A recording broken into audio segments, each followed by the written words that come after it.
There's a difference between being in the room and belonging in the room. You can have access. You can have moments. You can even have visibility and still feel like everything you're standing on is temporary. This episode is about the moment that I realized that I don't want access by exception. I want belonging by design. And I didn't realize that because something failed. I realized it because clarity finally caught up with me.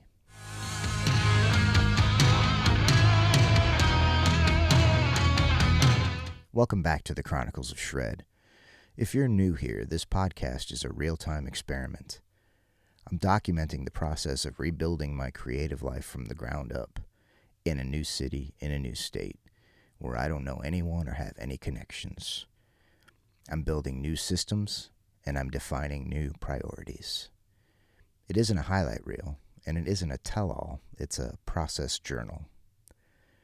And today I want to talk about why I'm rebuilding now, even though from the outside, things might look active, even successful.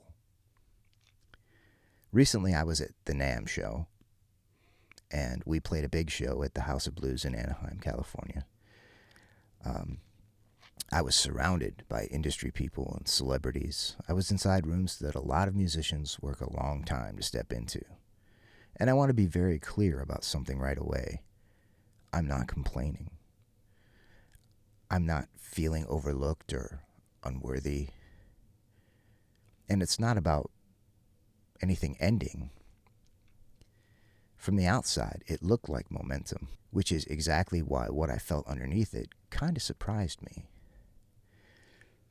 There's a truth I couldn't ignore anymore. A lot of what I was experiencing was motion, but not momentum. The opportunities were real. The access was real.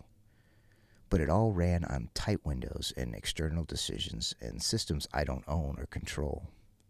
I've spent enough years doing this to know something important. Motion feels busy, but momentum actually carries you somewhere.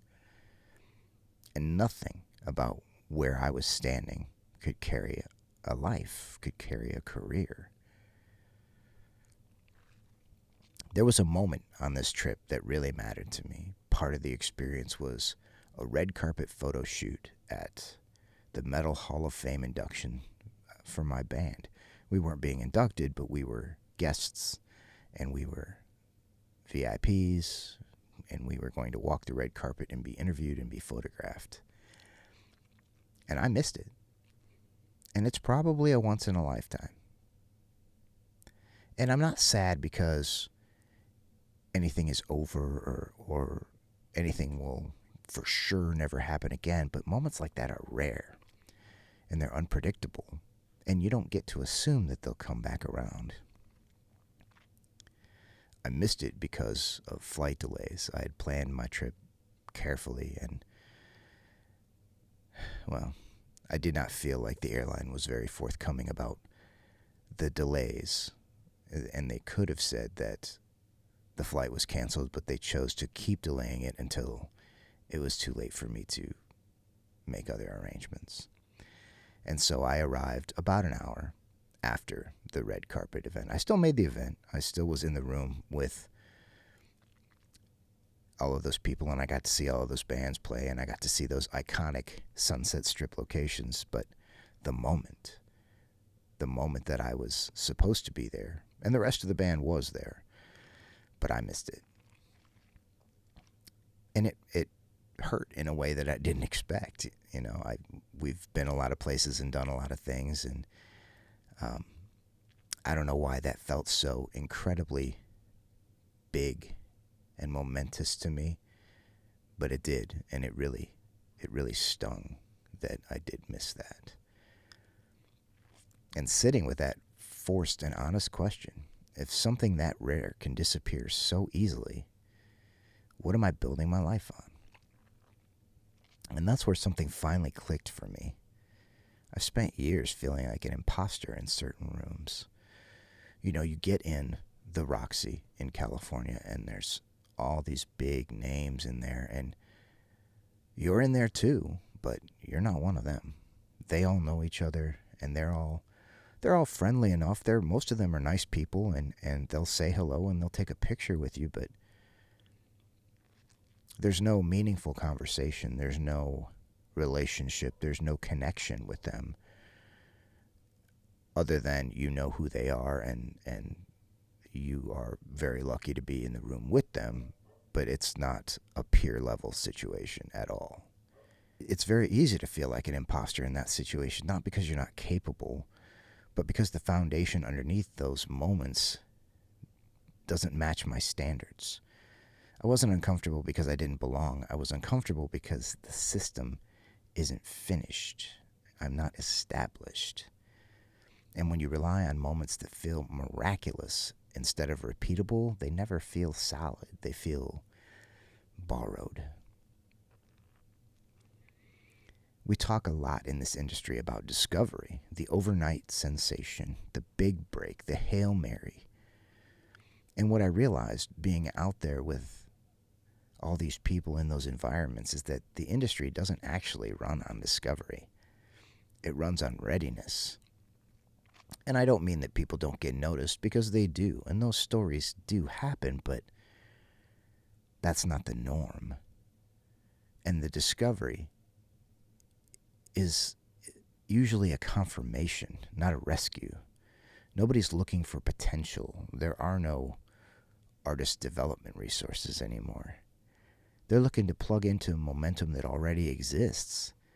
And when a moment feels like lightning instead of inevitable, that's usually a sign that it's not built into a system yet. That's where I knew that this rebuild, it's not about starting over. It's about choosing ownership. I don't want access by exception. I don't want moments that I have to explain. And I don't want endorsements that only work if nobody looks too closely. I want to build myself into someone who belongs in those rooms naturally. I want to build myself into somebody who is connected to that, not somebody who snuck into it. Where the work explains the access, and where readiness removes doubt before it exists. This rebuild isn't a reaction to failure, it's a commitment to inevitability. So this rebuild is different. It's not louder. It's not flashier. It's quieter.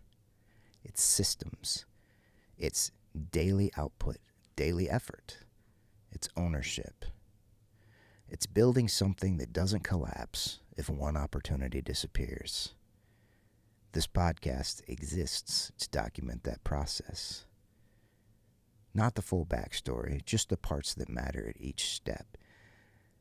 The simple fact is I don't 100% know what I'm going to do or what this is going to turn into.